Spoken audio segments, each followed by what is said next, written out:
be very interested about your point of view of which this version, particular version of the original Rudyard Kipling story, because I don't want to give too much, but there are some changes which to me are important, really.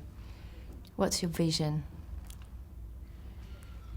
Kipling was very engaged with how, if I may use the phrase, a boy child becomes a man. He didn't have daughters. He had a son.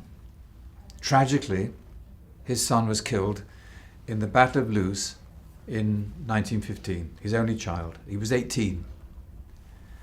And we do know that, of course, after writing Jungle Book, later on, he lost his only child in the war.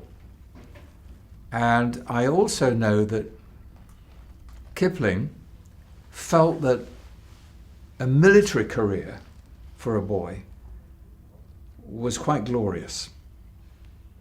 So it's terrible that he persuaded his son to join the army and lost him. Now, with hindsight, have that information. I also not only have that information, I recently read the letters between Rudyard Kipling and John Kipling aloud on stage with my own son reading the letters of John Kipling. Quite beautiful. But it gave me an insight into the voice of Bagheera and how I think Bagheera is the voice of Kipling. I don't mean that in an arrogant way, very modestly suggest that Jon Favreau has used my voice and Bagheera's voice as the narrator of the film, but also I think that Kipling's voice is heard in Bagheera in the way that, in Colonel Bagheera, I call him, in the way that he militarily schools the young child into surviving through life as a jungle.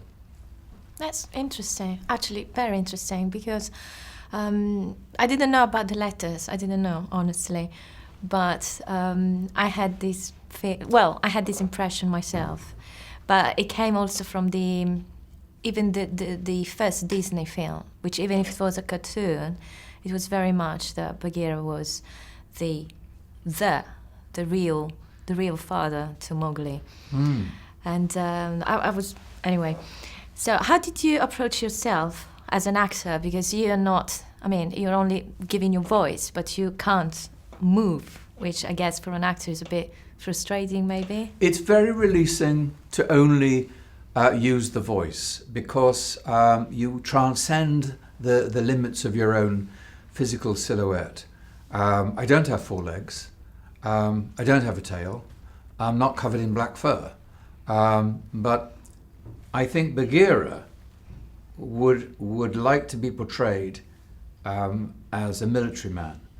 And I think if Bagheera were invited to play a human being, if the Panther were asked to play a human being, then he would ask to be a colonel in the army and have raw recruits underneath him and teach them survival skills in a philosophical way that will enable them to journey through the battlefields of life.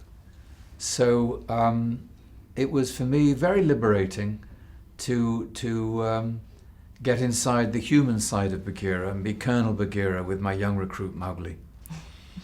What do you think will be the reaction to the modern audience, for the new generation of audience? They will go to the cinema, they will have probably my age, they will have the memory of our films, but this is stunning, really. So it's Shakespeare's 400th death day. He died 400 years ago. And his plays are still filling theatres and absolutely mesmerizing audiences. They're interpreted to suit each generation, rightly so. Rudyard Kipling won the Nobel Prize for Literature at a very early age. He is one of our treasured writers, and therefore, because of the generosity of his intelligence and his greatness as a writer, he will be interpreted for a very long time. And this is one of the interpretations. I think that this will resonate as a classic for years. I think it's pretty definitive.